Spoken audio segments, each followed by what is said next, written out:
আজ আমি আপনাদের ৩ ভাই বোনের গল্প বলবো। এই ৩ ভাই বোন একে অপরকে ভীষণ ভালোবাসে এবং একে অপরের সঙ্গে সবসময় থাকে, এবং এরা ৩ জন আমার আপনার সঙ্গেও থাকে। তবে থাকলে কি হবে?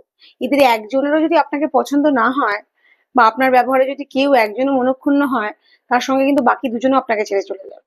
মানে থাকলে এরা ৩ জনই আপনার কাছে থাকবে, না হলে আর কেউ থাকবে না। এরা কারা জানেন? এরা হলো আশা, ভরসা আর বিশ্বাস। Hope, trust and faith. আপনার যদি নিজের উপরে বিশ্বাস থাকে এবং আপনার যে পাশের যে আপনার যে সঙ্গীটি, আপনার পার্টনারটির উপর যদি ভরসা থাকে, তাহলে আপনার জীবনে আশার আলো, আশার প্রদীপ জ্বলবে। তো কেউ একজন যদি আপনার জীবন থেকে চলে যায়, মানে ধরুন কি আপনার নিজের উপরে ভরসা নেই, বিশ্বাস নেই, আপনার সঙ্গীর উপরে ভরসা নেই, তাহলে আপনার জীবনে কোনোদিনই আশার আলো জ্বলবে না।